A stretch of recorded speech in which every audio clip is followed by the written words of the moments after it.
भवस्य मोक्षतः। अरे आप तो साक्षात कल्याण के स्वरूप हो भाई, मेरी इस प्रेत मुक्ति से कोई उपाय बताइए। गोकर्ण जी कहते हैं कि भैया हमें जानकारी हो गई थी कि आपने अपनी देह को त्याग दिया। उस जानकारी के बाद में मैंने गया जी में आपका श्राद्ध कर दिया, आपका तर्पण कर दिया, आपका पिंडदान कर दिया, फिर भी आप प्रेत बने भटक रहे हो, क्या कारण है? धुंधकारी कहता है भैया गया श्राद्ध सतेनापि मुक्तिर्ना भविष्यति। बोले भैया एक दो बार की तो बात छोड़ दो, आप मेरा श्राद्ध गया जी में 1000 बार भी करोगे तो मेरा तृप्ति नहीं होने वाली है। फिर क्या करें भाई? बोले आप तो द्वितीय भास करें, इतने विद्वान हैं भैया, आप ही मेरी कोई मुक्ति का उपाय बताइए। गोकर्ण जी कहते हैं कि देखो भ्राता, अभी हम थोड़ा आराम कर लें, बाहर से थके हुए आए, प्रातः काल ही हम आपकी मुक्ति का कोई उपाय खोज के बताएंगे। गोकर्ण जी ने रात्रि में वहां विश्राम किया और प्रातः काल ही जब संध्या वंदन करने के बाद में सूर्य नारायण भगवान को अर्घ्य दिया, सूर्य नारायण भगवान से प्रार्थना की कि एहि शूर सहस्रांशो तेजोराशि जगतपति अनुकंपय मां भक्त्या ग्रहाणार्घं दिवाकरः। तोभ्यं नमो जगत साक्षिणो ब्रूहं मे मुक्ति हेतुकम्। हे जगत को प्रकाश देने वाले, जगत का आधार सूर्य भगवान, मैं प्रार्थना करता हूं कि मेरे भाई की मुक्ति, पितरों के श्राद्ध के लिए मुक्ति, भ्राता की मुक्ति के लिए कोई उपाय बताइए। आकाशवाणी हुई, सूर्य भगवान ने दिशा निर्देश किया कि हे भैया श्रीमद्भागवतां मुक्ति शब्दाह वाचनम कुरु। बोले आपके भाई की मुक्ति के लिए एक ही उपाय है। बोले क्या? बोले श्रीमद्भागवतां मुक्ति ही, श्रीमद्भागवत संहिता का पाठ कराओ, अपने भाई को श्रीमद्भागवत कथा का पाठ सुनवाओ। निश्चित रूप से ही उस भ्राता को, आपके भाई को इस पाप से, इस प्रेत योनि से मुक्ति मिल जाएगी।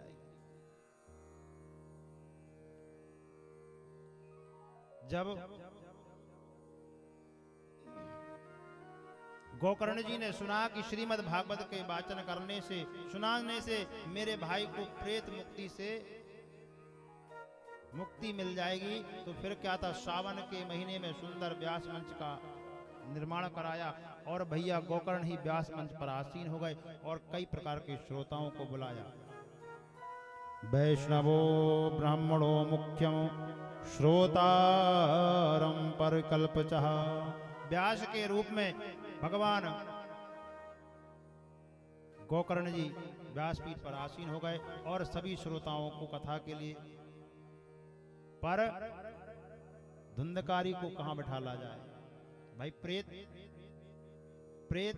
तो वायु वेग होते, बिठाला, इधर से हवा झोंका आए तो इधर झूल जाए और उधर से आए तो इधर चले जाए। क्या किया जाए? गोकर्ण जी ने क्या किया, एक सप्त ग्रंथि वाला बांस बुलवाया। उस बांस में पोला रहता है ना, छेद रहते, उसमें धुंधकारी को बिठाल दिया। जब बिठाल दिया तो एक दिन की कथा का रसपान किया, एक ग्रंथि फटी। दूसरे दिन की कथा का रसपान किया, दूसरी ग्रंथि में आओ। 3 दिन की कथा, तीसरा, और ऐसे कर कर 7 दिन की कथा का रसपान किया और 7 ग्रंथि फट गई। एवं 7 दिनश्चैव सप्त ग्रंथि विभेदनम। और एक धवल देह प्राप्त कर कर हाथ जोड़कर भैया के सामने खड़ा हो गया। दिव्य रूप धरो जाता तुलसीदास मंडितः पीतवासो घनश्यामो मृकुटी कुटिलान्वितः।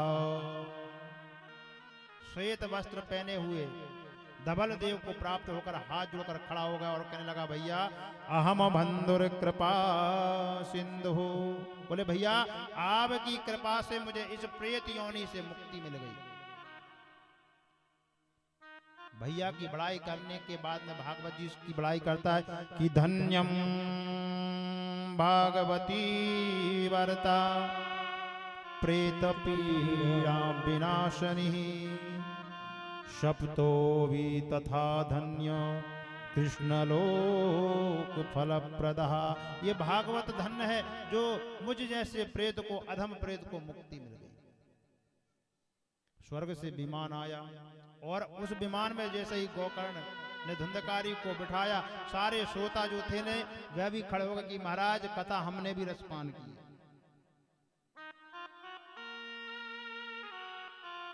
भाई जो प्रेत बना हुआ धुंधकारी कथा का रसपान कर रहा था, कथा का रसपान तो हम भी कर रहे थे, तो क्या कथा में भेद है? अगर विमान आना था तो सबको आना चाहिए, एक धुंधकारी को क्यों? विमान आना चाहिए सबको, जितने श्रोता थे उतना विमान, केवल धुंधकारी को ही विमान क्यों आया? कथा में भेद है। सूत जी कहते नहीं, अत्रेवा बहवा शांति श्रोतारो मम निर्मलः। श्रोताओं का मन निर्मल होना चाहिए सुनने के लिए। श्रवणस्य विभेदनम फल विभेदन संसितः। श्रवण में भेद हो सकता है, ये बात मान लीजिए, पर फल में भेद नहीं हो सकता है। कुछ ऐसे सुनने के लिए भी आते हैं व्यवहार निभाने के लिए कि भाई अगर उनके यहाँ नहीं जाएंगे तो हमारे यहाँ नहीं जाएंगे। कुछ सच्चे मन से आते हैं कि भाई भगवान की कथा हो रही है, भगवान की चर्चा हो रही है, हमें सुनने जरूर जाना है। कुछ श्रोता तीन प्रकार के होते हैं कि नहीं? श्रोता, सोता और बोलो नहीं, अरे आप समझदार हो, बोलो श्रोता। एक श्रोता बड़े भाव के साथ सुनते हैं जैसे धुंधकारी ने सुना। एक श्रोता होते हैं, दोपहर का टाइम है, भोजन करने के बाद नींद आ जाती है, चलो कथा में एक दीवार देखेंगे और सो जाएंगे। और एक श्रोता होते, कथा तो सुनना नहीं है, उसमें 10 प्रकार की पंचायतें और कमियां निकाल देंगे, वो श्रोता हो। श्रोता, सोता और श्रोता, इसमें एक तो ठीक है, दूसरे वाले तो बड़े और खतरनाक होते हैं। सोता, एक ऐसी सेठ जी मैया कथा सुनने आए। सेठ जी की दुकान थी कपड़ों की, घर में तो नींद आती नहीं थी, कथा में जाए और जैसे ही कथा में पहुंचे, आरती हुई, जाते ही नींद जुड़ाई, नींद आ गई। और जब नींद आ गई मैयाओ, तो नींद में सपना देखा कि कोई ग्राहक आया हुआ है। दुकान काय की थी? उनके कपड़ों की। और दुकानदार, कोई ग्राहक आया है तो वह कपड़ों का भाव पूछ रहा है कि महाराज, सेठ जी ये जो कपड़ा है ये कितने रुपए मीटर दिया? पुराना जमाना रहा होगा, कहा भैया 20 रुपए का। 20 रुपए मीटर ये कपड़ा दिया हुआ है। ग्राहक जाने लगा, बोले हम तो 10 रुपए में लेंगे, देना हो तो दे। जब ग्राहक जाने लगा तो सेठ जी ने कहा उस ग्राहक को रोका कि सुनो भैया, ले जा 10 रुपए में, दोनों हाथ पसार, ये जो कपड़ा है 10 रुपए में ही ले जा, दोनों हाथ पसार। और इतना कहकर सामने वाले का कुर्ता दीनो, कथा में बैठे हुए थे, सामने जो व्यक्ति बैठा हुआ था वो भी कुर्ता पहन के बैठे हुए थे। कुर्ता नीचे लटका रहता है, कुर्ता पकड़ा और फाड़ दिया। अरे भैया ये क्या कर रहे हो, क्या कर रहे हो, हमारा कुर्ता फाड़ दिया। अरे बोले वो ग्राहक चला जाता तो कुछ श्रोता ऐसे भी होते कि घर में नींद नहीं आ रही, बच्चे परेशान करते हैं, चलो कथा में जाके तो बोले कथा में भेद नहीं है, सुनने में भेद हो सकता है। अगली बार सब लोग पुनः अच्छे मन से सुनना, जितने श्रोता होंगे उतने ही मंच बुलाए जाएंगे। अगले मास में फिर गोकर्ण जी ने सुंदर कथा का आयोजन रखा और जितने भी श्रोता थे अब तो बड़े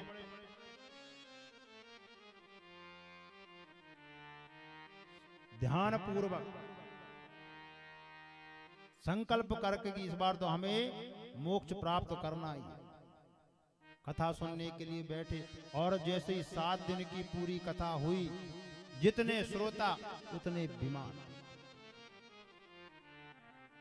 भगवान ने आकर, गोविंद ने आकर साक्षात गोकर्ण जी को हृदय से लगा लिया कि गोकर्ण आपके कृपा से, आपकी बदौलत पूरे श्रोता इस परम धाम को प्राप्त हुए। बोली भागवत भगवान की जय। तो सुखदेव महाराज कहते हैं कि प्रभु हमने सुना कि इस श्रीमद् भागवत कथा के रसपान से ज्ञान वैराग की मूर्छित अवस्था ठीक हुई, भक्ति मैया के साथ नाचे और 1 नंबर का प्रेत जो धुंधकारी था वह भी उस प्रेत योनि से मुक्त होकर परम धाम को चला गया। हम ये सुनना चाहते हैं कि इस कथा को कराने के नियम क्या होते हैं, कैसे कराना चाहिए।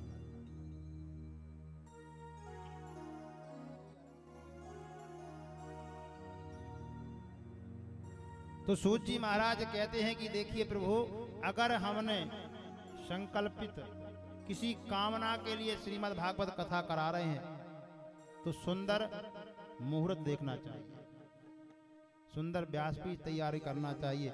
और अगर निष्काम भावना से कोई संकल्प नहीं है, केवल भगवत प्राप्ति के लिए, सुनने के लिए हमें कथा कराना है, तो उसमें कोई मुहूर्त की जरूरत नहीं है। जब मन में इच्छा हो, जब मन में इच्छा हो, और सबसे बड़ी चीज जब जेब में धन हो, क्योंकि धन के बिना धर्म नहीं होता है, धन के बिना धर्म नहीं होता, क्योंकि लक्ष्मी के बिना कोई कार्य संभव नहीं है। ये लक्ष्मी की कृपा है। हम आरती में भी गाते हैं, क्या गाते, बोले सब संभव हो जाता, सब संभव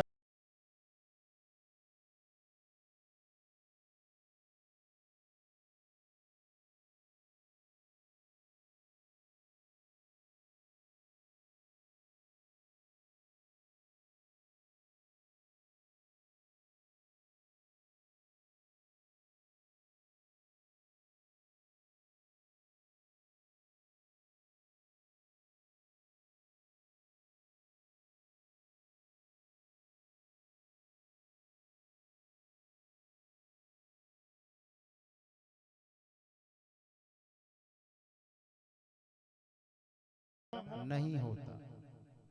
तो हमारे मन में भगवत प्राप्ति के लिए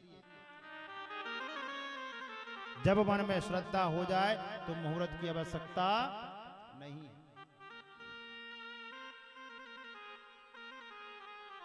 और बोले अगर किसी संकल्प के द्वारा कथा कराना है तो सुंदर मुहूर्त दिखवाना चाहिए, बिना मुहूर्त की कथा नहीं कराना चाहिए, और सुंदर व्यास मंच का निर्माण कराना चाहिए, और कथा में जितने भी उत्सव होते हैं बड़ी धूमधाम के साथ मनाना चाहिए। बोले कथा वक्ता कैसा होना चाहिए। अब आजकल कथाएं बहुत प्रकार की हो रही हैं, हम उस दिन आए तो यहाँ भी चर्चा हो रही थी, कथा कई प्रकार की हो रही है। तो कथा का जो वक्ता हो वो कैसा होना चाहिए। तो सुखदेव महाराज कहते हैं, विरक्तो वैष्णवो विप्रः वेद शास्त्र विधुष्कृतः दृष्टान कुशलो धीरो वक्ता कारणति प्रभः। बोलो विरक्तो वैष्णवो विप्रः, ब्राह्मण होना चाहिए, विप्र होना चाहिए। विप्री नहीं लिखा है कथा में, विप्री नहीं लिखा है, विप्र लिखा है। आजकल जो कथाएं मैयाएं कर रही हैं, महिलाओं से जो कथा करा रहे हैं या जो कर रही हैं, वो ध्यान से सुन ले, या जो सुनने जाते हैं कि वो पाप कर रहे हैं कि सुनने वाले पाप कर रहे हैं। जितना पाप उस कराने वालों को लग रहा है, वो उतना ही पाप करने वाले को भी लग रहा है। क्यों? अगर वेद में लिखा होता, शास्त्रों में लिखा होता, क्या बोले, विरक्तो वैष्णवो विप्री, विप्री यानी ब्राह्मण कन्या या कोई भी कन्या या देवी, इसमें लिखा है विरक्तो वैष्णवो विप्रः, ब्राह्मण होना चाहिए, विप्र होना चाहिए महिला ने। वेद शास्त्रो विशुद्ध कृतः, जो शास्त्रों का ठीक ठीक, वेदों का ठीक ठीक ज्ञान किया हो, जो महत्व, जो शास्त्र उनको समझा सके। विरक्तो वैष्णवो विप्रः। फिर सूत जी महाराज ने कहा कि प्रभु और क्या नियम है, कथा सुनने के नियम बताइएगा, कथा को कैसे सुनना चाहिए। सुखदेव महाराज कहते हैं कि कथा को व्रत रखकर करना चाहिए। बोले क्यों? बोले व्रत रखकर कथा को श्रवण करोगे तो कथा में आलस नहीं आएगा।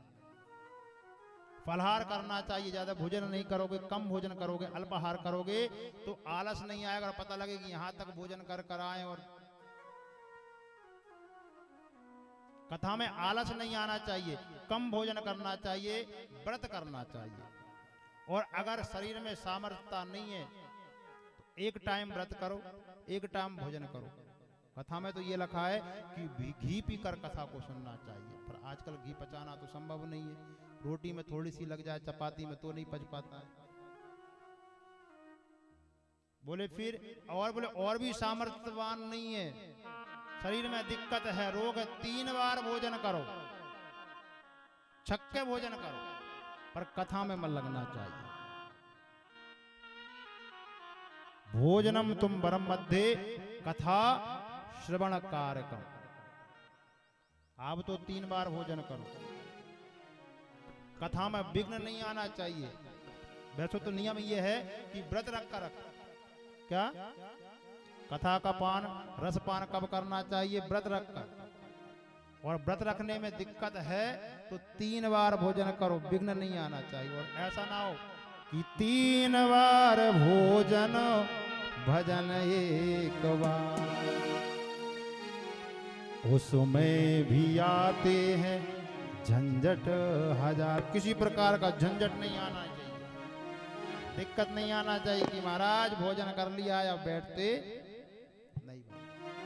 तो कैसे सुनना चाहिए कि 3 बार भोजन भजन एक बार, 3 बार भोजन भजन एक बार, उसमें भी आते हैं झंझट हजार, उसमें भी आते हैं झंझट हजार, उसमें भी आते हैं झंझट हजार, उसमें भी आते हैं झंझट हजार। 3 बार भोजन भजन एक बार, 3 बार भोजन भजन एक बार, उसमें भी आते हैं झंझट हजार, उसमें भी आते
नहाऊं मैं जमुना नहाऊं, गंगा नहाऊं मैं यमुना नहाऊं। और मन कह रहा है कि मैं गंगा जी को नहाने जाऊं, जमुना जी को नहाने जाऊं। इस समय तो वैसे भी हमारे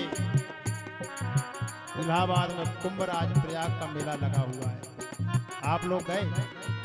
ओ मैया, ओ मेरी माँ, बोलो नी।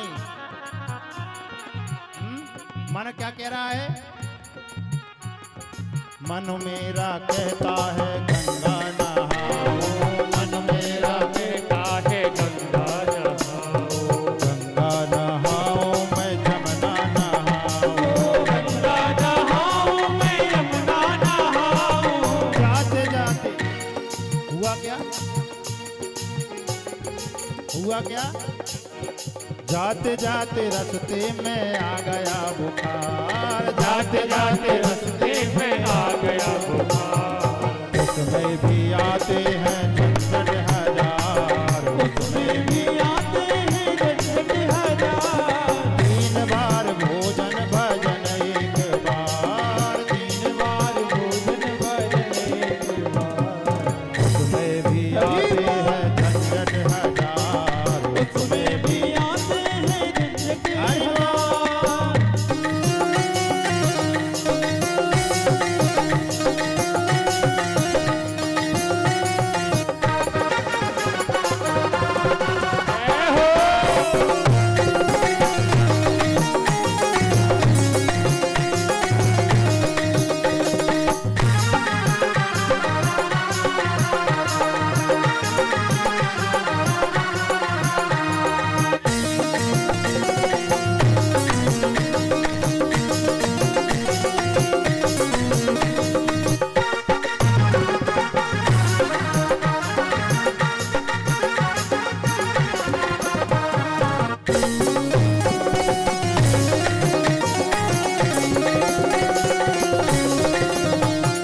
मन मेरा कहता है दान करे आओ, मन मेरा कहता है दान करे आओ, मन मेरा कहता है दान करे आओ, मन मेरा कहता है दान करे आओ, दान करे आओ थोड़ा पुण्य कमाओ, दान करे आओ थोड़ा पुण्य कमाओ। मेरे मन में आता है कि ठाकुर जी की सेवा हो रही है, आयोजन हो रहा है, थोड़ा सा दान कर आऊं। मन तो होता है, पर क्या करें प्रभु? बोले क्या? महंगाई ज्यादा है बड़ा परिवार, तो महंगाई ज्यादा है बड़ा परिवार, ये महंगाई ज्यादा है बड़ा परिवार, उसमें भी आते हैं झंझट हजार, उसमें भी आते हैं झंझट हजार, उसमें भी आते हैं झंझट हजार।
मेरा कहता है तीरथ कर आओ, मन मेरा कहता है तीरथ कर आओ, मन मेरा कहता है तीरथ कर आओ, मन मेरा कहता है तीरथ कर आओ, तीरथ कर आओ चारों धाम तेरे आओ, तीरथ कर आओ चारों धाम करे आओ। मन मेरा कह रहा है कि प्रभु मैं आपके तीर्थों के लिए आऊं, आपके दर्शन के लिए आऊं, चारों धाम की यात्रा के लिए जाऊं, पर मन तो कह रहा है, पर क्या हो रहा है? मांग नहीं मिलता है पैसा उधार, मांग नहीं मिलता है पैसा उधार। मैं तीर्थ के लिए पैसा मांगता हूं किसी से कि भैया हम तीर्थों के लिए जा रहे हैं, कुछ पैसा दे दो। पर आज एक प्रथा चल गई है, परंपरा, बोले ब्याज लेंगे। मांगे नहीं मिलता है पैसा उधार, पैसा उधार मिलेगा तो ब्याज पर, बिना ब्याज के पैसा नहीं देंगे। भाई तीर्थ जा रहा है, दे दो, वापस आएगा वापस कर देगा, पर नहीं, बोले ब्याज लेंगे। ब्याज की बड़ी परंपरा चल गई है। और कहेंगे क्या? बोले हम लहसुन नहीं खाएं, हम प्याज नहीं खाएं, और ब्याज में घर के घर खा गए। समस्या हो गई है क्या? मांगे नहीं मिलता है पैसा उधार, मांग नहीं मिलता है पैसा उधार। ये मांग नहीं मिलता है पैसा उधार, मांग नहीं मिलता है पैसा उधार। उसमें भी आते हैं झंझट हजार, उसमें भी आते हैं झंझट हजार, उसमें भी आते हैं झंझट हजार, उसमें भी आते हैं झंझट हजार। 3 बार भोजन भजन एक बार, 3 बार भोजन भजन एक बार, उसमें भी आते हैं झंझट हजार। तो कथा में झंझट नहीं आना चाहिए, समस्या नहीं आना चाहिए। आप व्रत लेके कथा सुनो, पलहार लेके, भोजन लेके, जैसे भी बने कथा सुनना। और आजकल तो वैसे ही कोई फलाहार थोड़ी करता है, कोई करता है फलाहार? फलाहार करते हैं मैया? हाँ, फुल आहार। फलाहार का मतलब होता है जो हम भोजन कर रहे हैं उसका चौथा हिस्सा के बराबर फलाहार करना चाहिए। मैया हम व्रत हैं, आज सोमवार है, सोमवार का व्रत, इतनी खिचड़ी भी खा ली, दही भी पी लिया, मठा चिप्स भी खा ली, और कहीं हैं हम उपवास, तो वो उपवास नहीं है। फलाहार करना है तो 1/4 हिस्सा, जो आप अगर 4 रोटियों का भोजन करते हैं, 1 रोटी के बराबर फलाहार करना। फलाहार करो, भोजन करो, कोई समस्या नहीं है। कथा में समस्या नहीं होना चाहिए। नहीं लगे पता, ब्यास जी तो कथा कर रहे हैं और श्रोताएं। अच्छा, एक सुविधा बाबूजी लोगों के लिए तो ठीक है, मैयाओं की सुविधा ये हो जाती, पल्लू यहां तक किया, अब सो रही हैं कि देख रही हैं, जग रही हैं, क्या पता। आप लोगों के लिए सुविधा भी है, चिंता नहीं करना। तो सूजी महाराज कहते हैं कि प्रभु, इस तरह श्रीमद् भागवत कथा के रसपान करने से धुंधकारी के साथ पूरे नगर वासियों धराधाम को त्याग कर प्रभु के पद पर गए।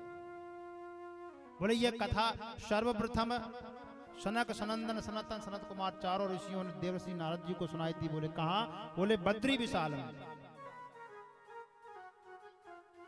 बद्री नारायण धाम। किसका धाम है? आप लोग गए हैं, बहुत लोग गए, मुझे पता है। बद्रीनारायण धाम गए हो ना आप लोग? ओ मैया गए हैं ना? किसका धाम है वो? श्री हरि का धाम है, नारायण का धाम है। अरे बोलो नी। बद्री विशाल बद्रीनारायण धाम किसका है? लक्ष्मी नारायण का है? पर ये उनका स्थान नहीं है, ये माता पार्वती और भगवान भोलेनाथ का स्थान है। किसका? माता पार्वती और भोलेनाथ का घर है। एक समय की बात है, माता लक्ष्मी और नारायण के साथ में वहां से गुजर रही थी, बद्री नारायण धाम से। माता पार्वती के मन में आया कि कितना मनमोहक दृश्य है, कितनी सुंदर जगह है, काश यहाँ हमारा भवन होता, हमारा घर होता। लक्ष्मी जी ने नारायण से कहा कि नारायण, इस जगह पे हमें अपना भवन बनना चाहिए था जहां हम निवास करते। नारायण कहते हैं कि देवी सुनो, यहां भगवान भूत भावन शंकर जी निवास करते हैं और अकेले निवास नहीं करते, पूरे परिवार के साथ, ये उनका घर है। पर लक्ष्मी कहते हैं, अब वो भी बताई थी बात कि उनके आगे किसी की चलिए। लक्ष्मी जी के मन में तो था कि यहां मेरा कुटी हमारी होना चाहिए। नारायण ने क्या कि ठीक है देवी, जैसी आपकी इच्छा। नारायण ने एक बच्चे का रूप बनाया, छोटे से बालक का, और जाकर दरवाजे के बाहर रोने लगे। माता पार्वती ने देखा कि कोई अबोध बालक, नन्हा सा बालक बिलक बिलक कर रो रहा है, कौन है?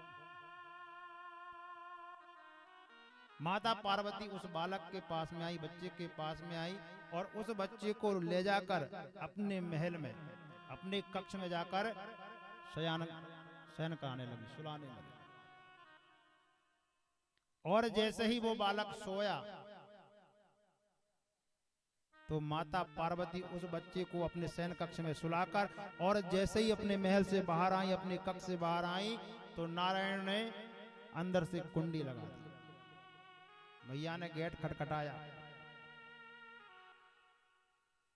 गेट खटखटाया, बच्चे ने गेट नहीं खोला। भगवान भोलेनाथ ने ध्यान लगाकर देखा कि ये बालक कौन है। देखा तो ये तो साक्षात नारायण है। प्रभु आप कैसे पधारे? बोले स्वामी, मुझे इस घर में निवास ही करना है, मैं यही रहना चाहता हूं। मैं पूरे परिकर के साथ में अपनी लक्ष्मी प्राण प्रिया के साथ में यहां निवास करना चाहता हूं, ये भवन मुझे प्रदान कर दो। तो हमारे भगवान तो है ही ओगरदानी भोलेनाथ, जो मांगो देर नहीं करते, है ही ऐसे वो। क्षणे रुष्टा क्षणे तुष्टा, रुष्टा तुष्टा क्षणे क्षणे। भगवान भोलेनाथ इतने सीधे हैं कि पल में मान भी जाते हैं, पल में रुष्ट भी हो जाते हैं। उनको मनाने के लिए भी बहुत ज्यादा कुछ नहीं चाहिए होता है। जल चढ़ाओ प्रसन्न।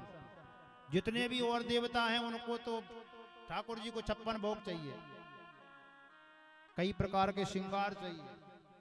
राम जी को, ये राजा लोग हैं, इनको राजसी ठाट बाट चाहिए होते, सुंदर भोजन चाहिए। हमारे भोलेनाथ को कुछ नहीं चाहिए, जो किसी को ना चढ़े वो भोलेनाथ को चढ़ा दो। ऐसे हैं, क्यों? बोले जल के चढ़ाए जमलोक से उबार दे, एक लोटा जल से, जल के चढ़ाए जमलोक से उबार दे, चंदन के चढ़ाए चक्रवर्ती कर देते हैं, पुष्प के चढ़ाए से अपनो जान लेते हैं, गाल के बजाय से निहाल कर देते हैं। ऐसे हैं हमारे भोलेनाथ। कहा ठीक स्वामी, आपकी मन की इच्छा है तो आप यहाँ श्री के साथ में, लक्ष्मी जी के साथ में निवास करो। पर एक बात, क्या? बोले आप यहाँ निवास तो करोगे, पर ये तपस्या की मुद्रा में, आप यहाँ तपस्या करोगे। तो भगवान लक्ष्मी और नारायण ने बद्री फल के पेड़ के नीचे तपस्या करने बैठ गए। आज भी वहां तपस्या की मुद्रा में, बद्री विशाल में, बद्री नारायण धाम में लक्ष्मी और नारायण तपस्या की मुद्रा में बैठे हुए। तब से वो भगवान भोलेनाथ का धाम नारायण का धाम हो गया। और कहते हैं आज भी वहां कोई कुत्ता नहीं भौंकता। आपने मंदिरों में देखा होगा, शंख घंटियां घड़ियाल बजते हैं आरती पूजन में, शंख बजता है। वहां शंख की प्रथा नहीं है, वहां शंख नहीं बजता। और जो मंदिर का क्षेत्रफल है आसपास, कोई कुत्ता भी नहीं भौंकता। क्यों? बोले हमारे नारायण और लक्ष्मी लक्ष्मी नारायण दोनों ध्यान मुद्रा में बैठे हैं। अगर शंख उनके कानों में पड़ गया या कुत्ते की आवाज कानों तक पहुंच गई तो उनकी तपस्या में विघ्न आ जाएगा। तब से नारायण का धाम बन गया। कौन सा? बद्री विशाल। बोले बद्री विशाल धामों की जय हो। ऐसे है हमारे भोलेनाथ व लक्ष्मी नारायण। एक बार की बात बताऊं मैयाओं, एक समय लक्ष्मी और नारायण में बहस छिड़ गई। कैसी बहस छिड़ गई? लक्ष्मी जी कहती हैं कि महाराज देखो, ये जो जितने भी मनुष्य हैं, जितने भी ये सब हमें भजते रहते हैं, जय लक्ष्मी लक्ष्मी आ जाए। हर व्यक्ति कहता है कि नहीं कहता है? सत्य है, हर व्यक्ति लक्ष्मी। अरे और नारायण कहते हैं कि देवी तुम गलत फहमी में हो, जो आपको भजते हैं पर कुछ हमें भी भजते हैं नारायण को। बोले स्वामी कहाँ लगे हो, जब तक हम नहीं हो कुछ काम नहीं होता। अच्छा बोले परीक्षा ले लो भक्तों की। तो क्या किया, लक्ष्मी जी ने तो बुढ़िया का वेश बनाया और नारायण ने एक ब्राह्मण का वेश बनाया और कथा को बगल में चपेटा और एक गांव में पहुंच गए। बोले जजमान कथा करा लो।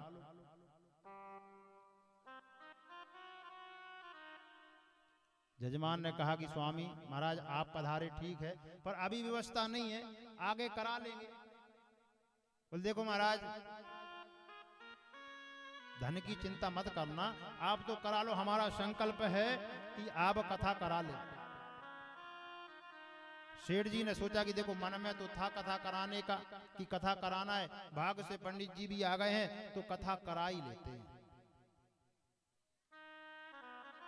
कथा कराना तो है ही। अब ब्राह्मण देवता के भी रहे कि धन की चिंता मत करना, खर्चा जो होगा सो देख लेंगे, करा ही लेते हैं।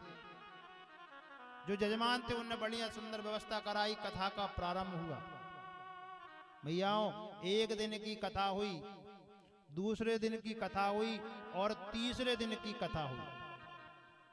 और लक्ष्मी जी ने कहा कि नारायण आपने अपना प्रभाव चालू कर दिया, अब हमारा प्रभाव देखो। कैसे? लक्ष्मी जी ने एक बुढ़िया का रूप बनाया और कथा पांडाल में आकर बैठ गई। कथा श्रवण किया और जैसे तीसरे दिन कथा का विश्राम हुआ, विश्राम होने के बाद में जब जजमान ने कहा कि मैया आप कहां से आई हो, जो और श्रोता थे वो तो प्रसाद लेके चले गए। भैया बोले हम नर्मदा की परिक्रमा कर रहे थे और परिक्रमा करते करते देखा कि यहाँ सुंदर कथा हो रही है, तो हमने भी सोचा कि हम भी थोड़ा सा श्रवण कर लें, इसके बाद में परिक्रमा के लिए जाएंगे। तो जजमान कहता मैया आप खूब आई, क्योंकि बोले मेरे माता तो थी नहीं, कोई मैया तो थी नहीं, आप आ गई तो ऐसा लगा कि मेरी साक्षात माँ आ गई है। अब आप भोजन करना, रात्रि विश्राम करना और फिर प्रातः काल ही जाना। बोले ठीक, हम भोजन करके ही जाएंगे।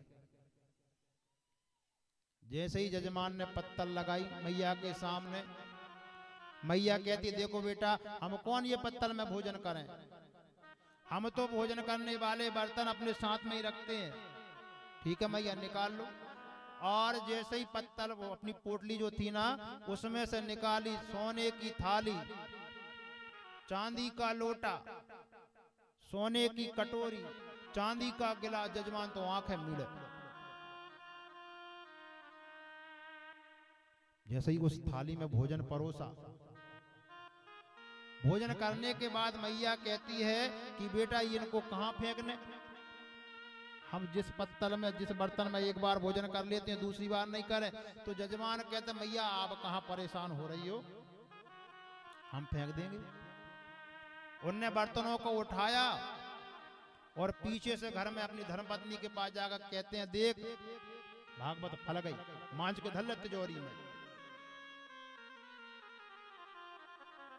भागवत। अब दूसरे दिन फिर भोजन की तैयारी, तीसरे दिन की कथा हो चुकी, चौथा दिन हुआ, फिर कथा की तैयारी हुई, कथा सुनने के बाद फिर विश्राम हुआ, फिर भोजन हुआ। तो वही सोने की थाली, चांदी का कटोरा और दौड़ के पहुंचे कि भागवत फल रही है। अब 5वें दिन की कथा हुई प्रारंभ। मैया जाने लगी। यजमान कहता मैया आप आई तो ऐसा लगा कि साक्षात मेरी माँ आ गई है, और आप मैं चाह रहा हूं कि आप जो पूरी कथा श्रवण करें फिर जाना। भाई रोज थाली लोटा तो मिलेंगे, तब जाना आप। बोले देखो यजमान, हम तुम 7 दिन की बात कह रहे हो, हम तो आपके यहाँ 15 दिन रहने के लिए तैयार है। लक्ष्मी का प्रभाव सुनना। बोले हम तो आपके घर में 15 दिन रह जाएंगे, पर समस्या ये है। बोले क्या समस्या है मैया? बोले जो महाराज है ना 3 घंटा टट रहा था, हमारा तो मूड खराब हो जाता। अगर जब महाराज तुम भगा दो तो हम 15 दिन क्या महीने भर आपके यहाँ पर। भैया क्या था, जजमान को गड़ गई, लक्ष्मी का प्रभाव सवार हो गई माथे पे। ब्राह्मण देवता व्यास मंच पर पहुंचने वाले थे कथा करने के लिए, कंगी कर रहे थे। हम नहीं थे, हम तो पगड़ी लगाते। कंगी कर रहे थे, जजमान पहुंच गए। महाराज बोलो 4 ही दिन की, क्योंकि 5 दिन की तैयारी हो रही थी। बोले 4 ही दिन की, ठीक। बोले जजमान अनुष्ठान पूरा कराओ। जजमान कहता कि महाराज अनुष्ठान के चक्कर में मत पड़ो, आप तो बांधो। बोले जजमान अनुष्ठान पूरा नहीं कराओगे तो पाप लगे।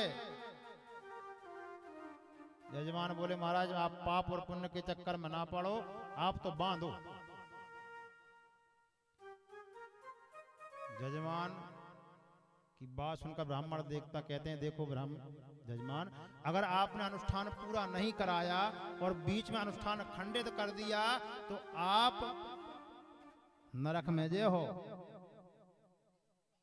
जजमान कहता कि महाराज सुनो, हम जब जे हैं और अगर तुमने बोरिया बिस्तर नहीं बांधे तो तुम्हें अभी भेज दें। फिर क्या था मैया, देवता ने बांधी अपनी पोटली, और अब वो लक्ष्मी जी सामने ही बैठी थी, बुढ़िया बनी, इशारे से कहती काय भगवान 4 दिन की हो पाई है? अरे हम चाहते तो पहले ही दिन बंद करा देते, पर हमने सोचा कि पहले इनको थोड़ा सा दिखा दिया जाए हमारा प्रभाव।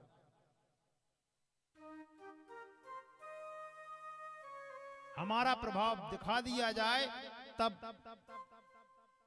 लक्ष्मी जी की बात सुनकर भगवान कहते हैं ठीक है देवी, आप जो कर रही हैं वह ठीक है। और वहां से जाकर निकले और एक पेड़ के नीचे जाकर बैठ गए।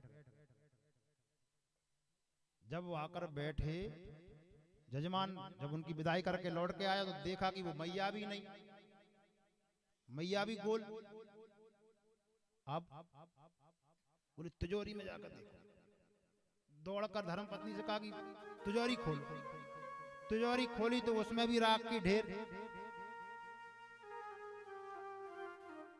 सब माया के थे, लक्ष्मी के थे, उनका प्रभाव था। अब सिर को पकड़ता है और धुन पछताता है, कहता है क्या कहता है, घर राम रहे ना माया। भाई कथा ही अच्छी चल रही थी, कम से कम 5 दिन तो चालू हो जाती, 6वां 7वां दिन भी हो जाता, थोड़ा पुण्य ही लग जाता। घर राम रहे ना माया, ना राम रहे और ना ही माया, सिर धुन धुन कर पछताया। माया माया माया कर गई बंटा धार, जा माया जादूगरनी माया कर गई बंटा धार, जा माया जादूगरनी। घर राम रहे ना माया, सिर धुन धुन कर पछताया। घर राम रहे ना माया, सिर धुन धुन कर पछताया। घर राम रहे ना माया, सिर धुन धुन कर पछताया। घर राम रहे ना माया, सिर धुन धुन कर पछताया। दोनों दोनों दोनों कर गए बंटा ढार, जा माया जादूगर। दोनों कर गए बंटा धार, जा माया जादूगरनी।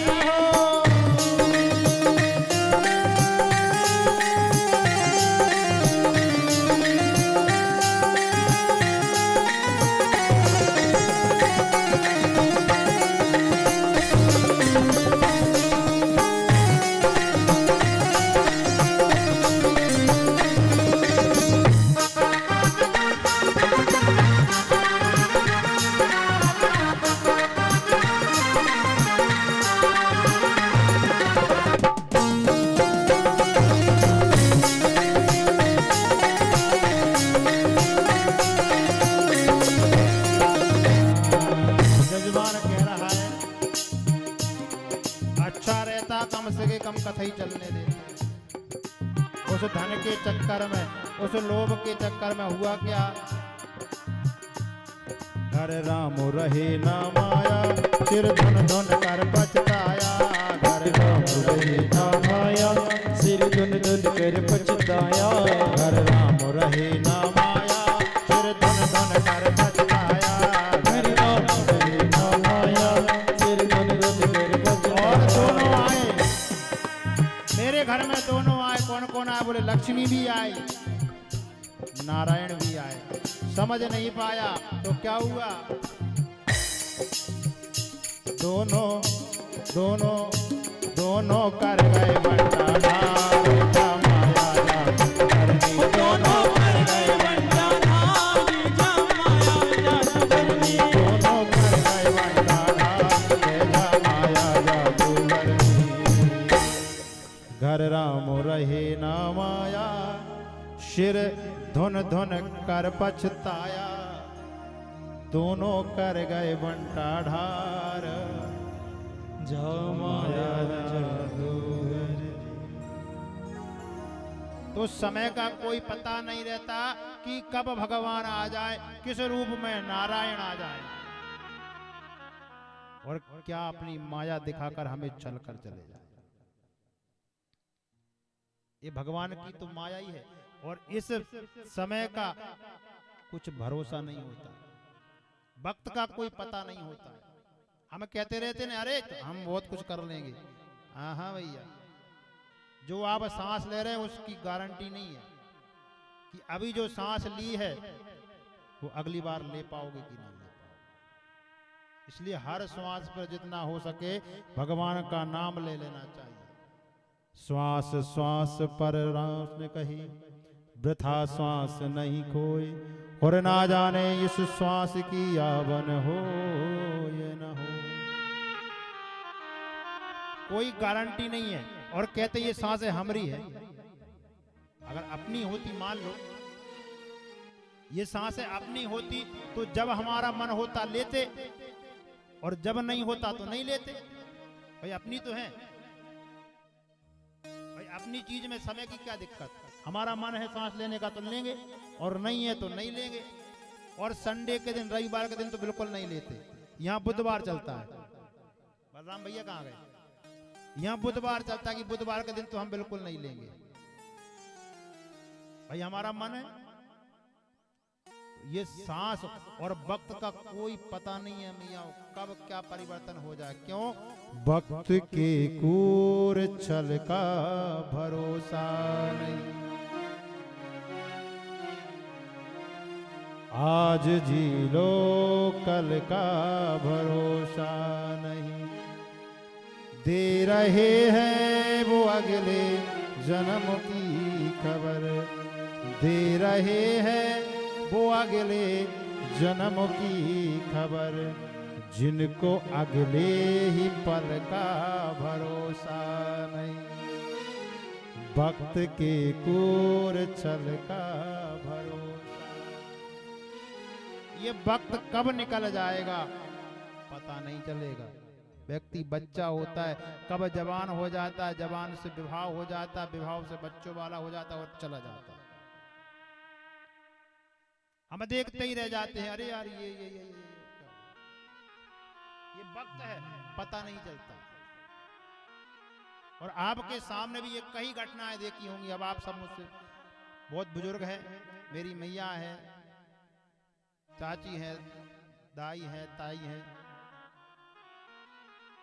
वक्त कब निकल जाता है पता नहीं लगता मैया। ऐसे ही एक संत की कथा सुनाता हूं मैयाओ, संत माधव दास जी महाराज।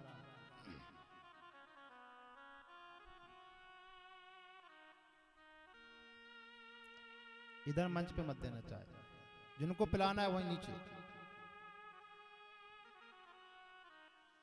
आप तो उधर ही आपके अतिथियों को पिलाओ। और अगर 3 घंटे अगर चाय नहीं पिएंगे, निवेदन है, बाकी आपकी इच्छा है, नहीं पिएंगे तो शायद कोई तकलीफ तो नहीं होगी कि होगी। हाँ बिल्कुल, मेरा निवेदन आपसे यही है, जल पिलाओ, कथा के पहले चाय पिला दो, कथा के बाद में हमारी तरफ से 2 बार पीना, पर बीच में अब हम कथा सुना रहे हैं, आप चाय की चुस्की ले रहे हैं। मेरा निवेदन है, बाकी आप स्वतंत्र हैं, हमारी तरफ से आप बुरा मत मानना। मैंने निवेदन किया है, बाकी आप जैसा आपको उचित लगे।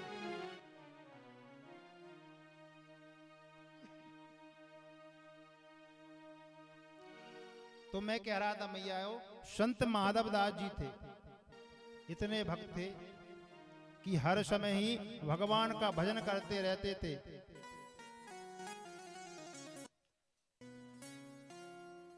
एक बार की बात है मैया, संत माधव दास एक माता के यहाँ भिक्षा मांगने के लिए जाते थे हमेशा।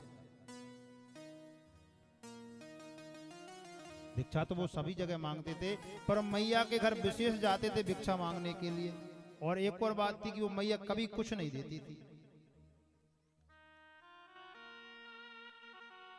उनको कभी भी कुछ नहीं देती थी। वो रहते थे वृंदावन में, और वृंदावन को छोड़कर आ गए थे कहां? जगन्नाथपुरी।